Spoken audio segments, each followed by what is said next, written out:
উচ্চ ন্যায়ালয়ত নন্দিনী কাশ্যপৰ জামিন আবেদনৰ শুনানি বৃহস্পতিবাৰে ন্যায়ালয়ে সকাহ নিদিলে নন্দিনী কাশ্যপক কেছ ডায়েৰী দাখিলৰ নিৰ্দেশ আৰক্ষীক 19 আগষ্টত গোচৰটোৰ পুনৰ শুনানি গ্ৰহণ কৰিব ন্যায়ালয়ে সেই দিনালৈকে কাৰাগাৰতে থাকিব লাগিব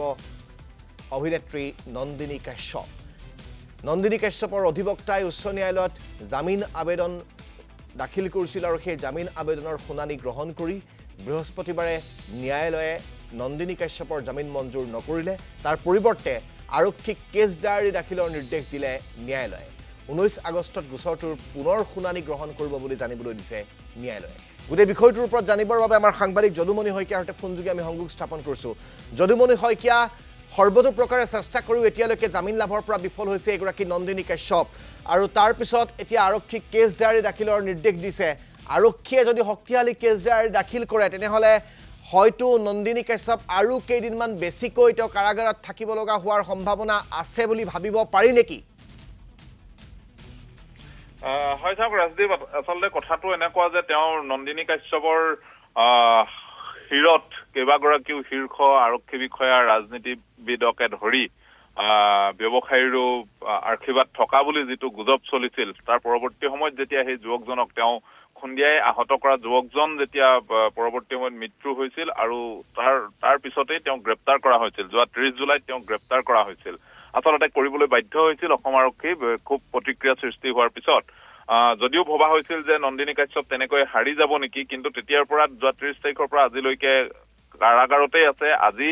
গুৱাহাটী উচ্চ ন্যায়ালয়ত তেওঁৰ জামিন আবেদন দাখিল কৰিছিল আৰু জামিন আবেদনৰ শুনানি গ্ৰহণ কৰি ন্যায়ালয়ে গোচৰটোৰ কোনো ধৰণৰ আজি ৰায়দান নিদিলে অথবা তেওঁক সকাহ নিদিলে বুলি ক'ব পাৰি তেওঁৰ জামিন মঞ্জুৰ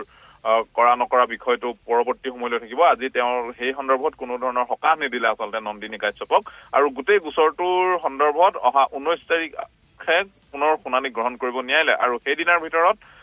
আৰক্ষীক তেওঁৰ চাৰ্জশ্বিট কেছ ডায়েৰী যিখন কেছ ডায়েৰী সেই কেছ ডায়েৰী দাখিল কৰিবলৈ নিৰ্দেশ দিছে গুৱাহাটী উচ্চ ন্যায়ালয়ৰ মিতালী ঠাকুৰীয়াৰ বিচাৰপীঠে আৰু সেই বিচাৰপীঠে এইটো কথাও কৈছে যে 19 তাৰিখৰ ভিতৰত এখন দাখিল কৰিব লাগিব তাৰ পৰৱৰ্তী সময়ত এই গোচৰটো ভালদৰে শুনানি গ্ৰহণ কৰিব পৰা যাব এতিয়া কথাটো হ'ল যদি আৰক্ষীয়ে শক্তিশালীভাৱে কেছ ডায়েৰীখন